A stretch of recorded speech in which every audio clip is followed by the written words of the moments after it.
Olá, gente. Bom, a gente está vendo aí ao longo de algumas vídeos, né, também, sobre os filos do reino animal. A gente já viu sobre poríferos, cnidários, e agora a gente vai entrar num grupo bem nojentinho para algumas pessoas, que é o grupo dos vermes, tá? Então, a gente vai ter algumas noções aí sobre o que são esses animais, né, os vermes aí, né? Então, será que existem muitos tipos de vermes na natureza? Será que todos os vermes causam doenças, né? Bom, o que que são vermes aí, segundo a biologia, né? Vermes são animais pequenos, né? Pequenos animais invertebrados, né? Que têm um corpo mole e comprido. Isso que são vermes. Então, percebe que aqui não entrou a definição que são animais, causam doenças. Não, tá? Nem todo verme causa doença aí, tá bom? Os vermes aí, eles têm vários formatos anatômicos, né?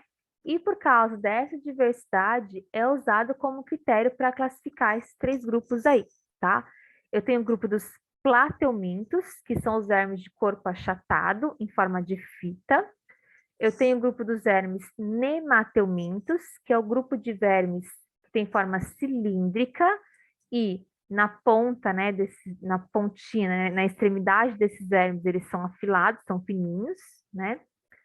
E tenho aí o grupo de vermes dos anelídeos, que são vermes com o corpo dividido em anéis, tá? Por isso, anelídeos, né? Corpo dividido em anéis.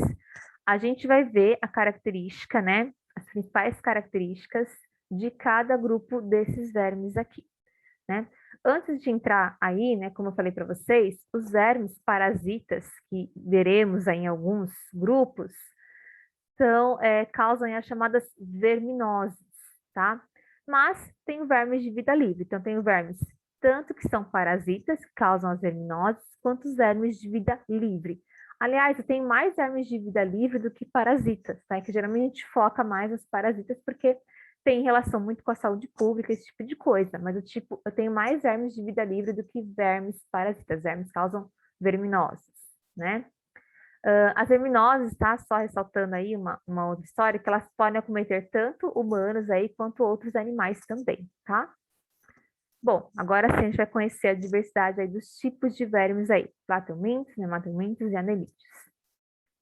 Começando aí pelos plateumintos, perdão, né, que são os vermes, como eu falei para vocês, tem um corpo achatado, parecendo uma fita, são, obviamente, né, tem um corpo mole, como todos os vermes, não tem patas, né, como as tênias, o esquistossomo e as planaias são os animais desse grupo mais conhecidos aí, né?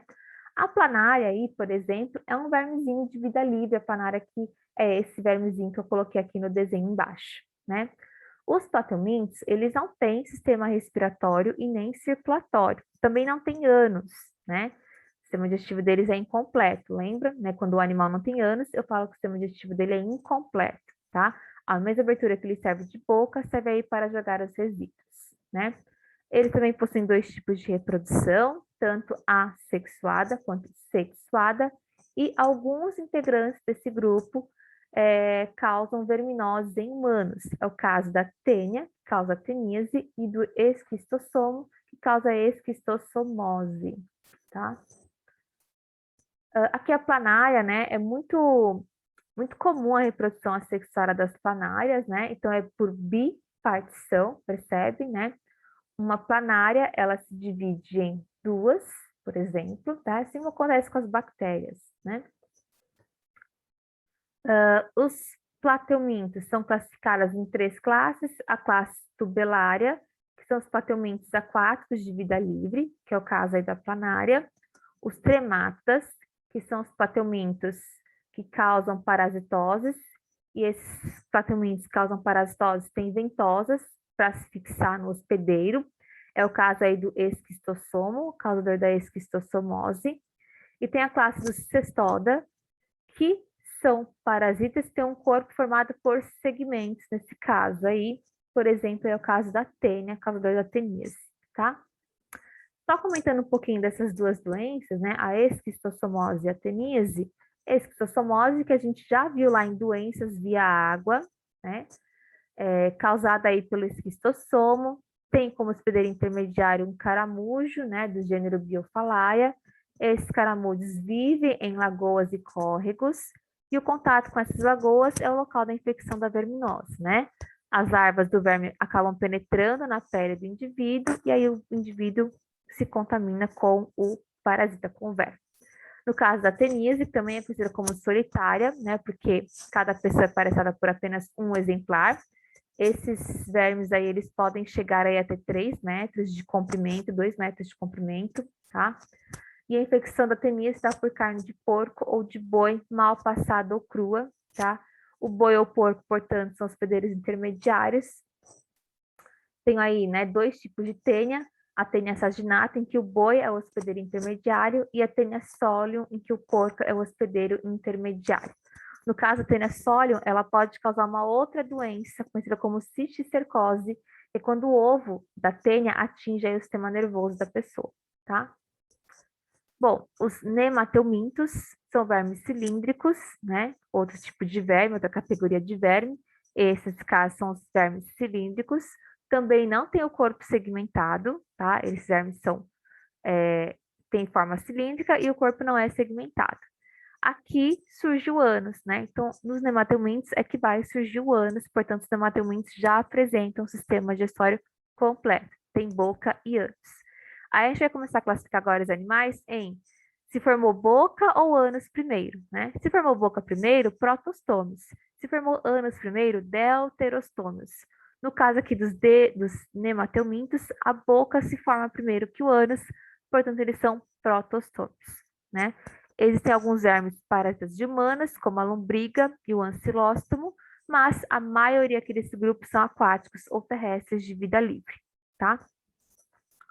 Só para a gente comentar um pouquinho das duas doenças, né, causadas por hematomintes, a ascaridíase, que a gente também já comentou em doenças via água, que é a doença aí causada pela lombriga, né? A lombriga que mede aí de 15 a 30 centímetros e vai infectar o intestino delgado. A gente se contamina ingerindo água e alimentos contendo os ovos aí do Ascaris lumbricoides. E eu tenho o amarelão, que é a ancilostomose, que é causada pelo Ancilostoma duodenale ou pelo Necator americanus. São vermes bem pequenos, medem cerca de 10 milímetros, e eles também vivem no intestino da pessoa infectada, né? Essas larvas aí, elas acabam penetrando pela pele, em que há larvas presentes aí no solo. Então, é mais uma doença aí via solo, né? Por solos contaminados, tá? Outra doença aí, também causada por um nemateuminto, é a filariose ou elefantise, que é causada pelo verme Wuchereria bancroft. Esse verme, ele se aloja aí nos vasos linfáticos, provocando uma inflamação nesses vasos e impedindo a drenagem da linfa. Por isso que a pessoa apresenta aí, né, um inchaço das pernas, dos pés, das mamas, do saco escrotal, enfim, dependendo do local da inflamação desses vasos aí, tá?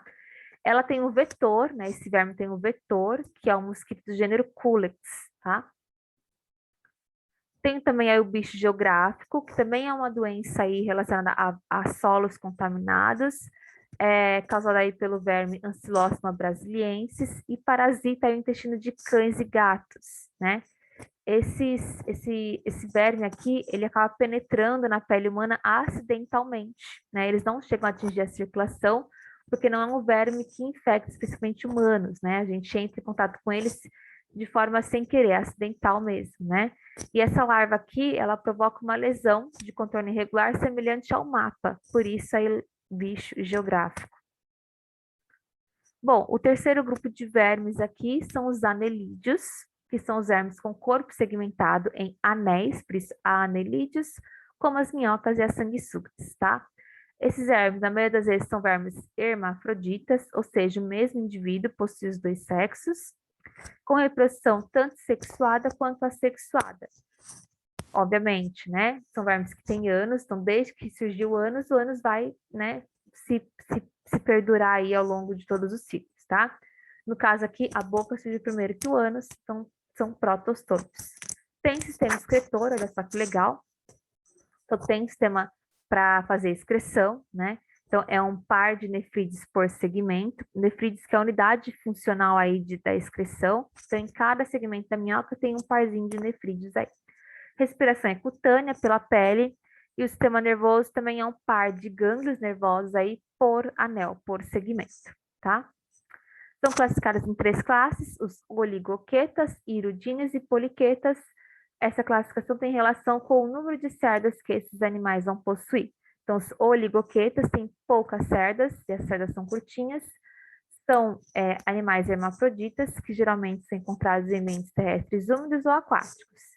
Por exemplo, a classificação aí das minhocas, do minhocossu, que é uma minhoca gigante, tá? Os irudíneos não têm cerdas, eles vivem em meio aquático ou terrestre úmido também, e são hermafroditas, é o caso da sanguessuga.